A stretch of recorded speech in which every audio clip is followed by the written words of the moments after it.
Good afternoon. And first of all, welcome to the Philippines. You are at the center of the Philippines, which is one of the most beautiful places in the Philippines, the Cebu Island. I hope you're going to enjoy some of our resort. So for today, I will be discussing the Philippine industry as well as our outlook for the industry itself.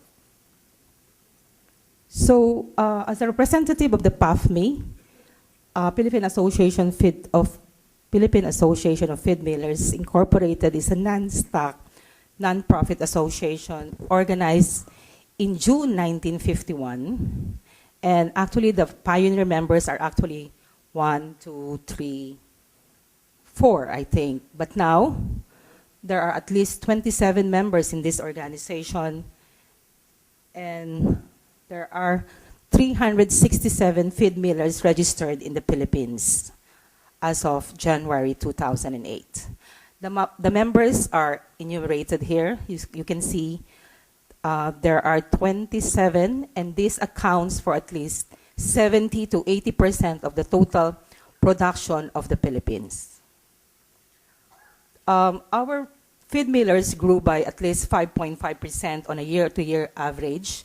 But by plant size, the growth is quite even, but in capacity,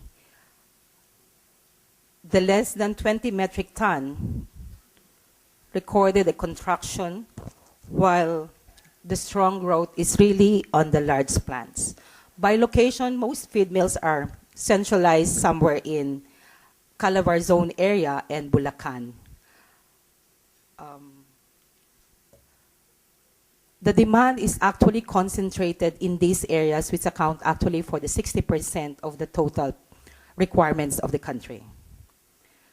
Animal feeds are actually highly differential and customized in nature.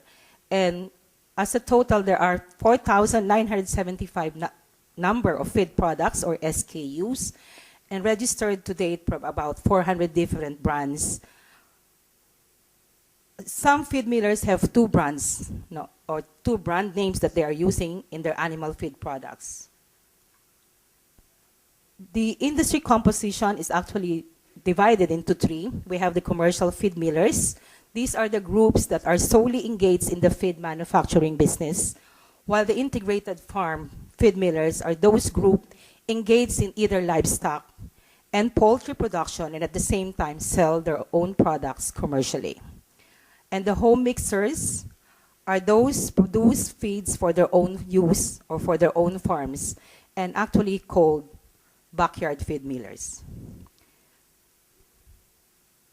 What is stable in our country are really the hog and the broiler industry, which approximately accounts for at least 80% of the total market in 2007. Although there are emerging markets like aquaculture, game fowl, this volume doesn't really compensate for the total broiler industry.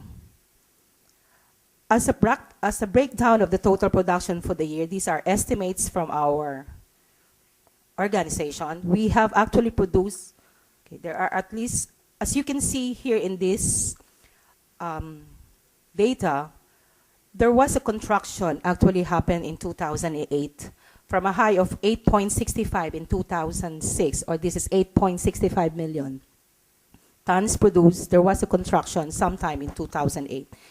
This is really basically broken down. The hog production, or the hog feeds, still accounts for at least 60%, and followed by broiler feeds, then layer feeds. The 5% drop in 2008 is really brought about by the weaker demand because of the high input costs, and of course, our animal diseases. As a pie, you can see here that 60% really accounts for hog. The broiler is 15%, the layer, then the fish, and some specialty feeds. As a livestock poultry sector, you can really see here the annual growth between 2007 and 2008. And you can see that there is some contraction on a actually, although the livestock increase here, the livestock industry, but there was a construction sometime in 2008. As you can see here, there is a reduction of around 1.1%. although all other sectors in the industry has gone up. Broken down further, you can see that the contraction is really basically due to the swine industry, which has really account for at least 1.6 reduction in turn as compared to 2007. Poultry, chicken still has an increase in relation to 2007. This is really the value and constant in terms of peso. You can see still that there was a contraction in terms of values.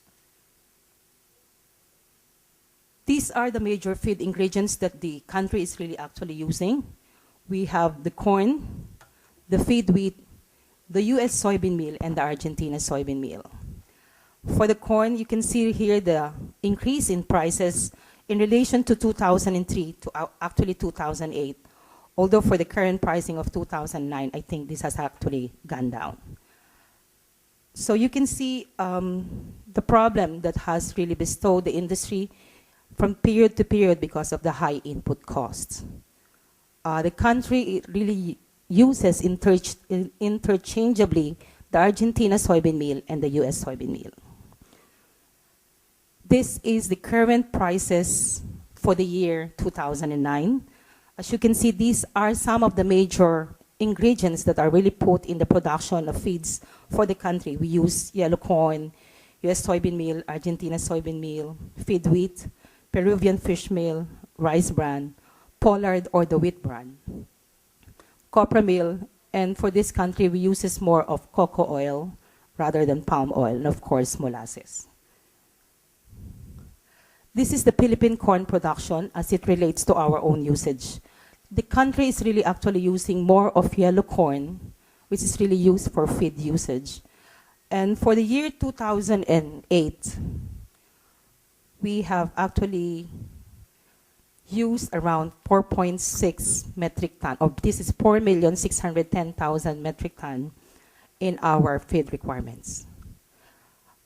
Based on the information provided by our Bureau of Animal, BAS, they're saying that for the year 2009, we will have a growth of around 2.26% from the year 2008.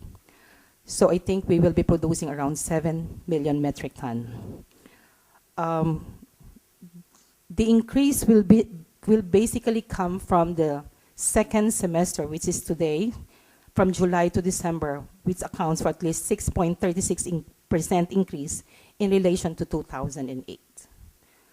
This is really actually the unit harvested, but you can see really down below is our capability or our yield on a per ton basis. Our average really is around 2.63, which is quite very small in relation to other countries.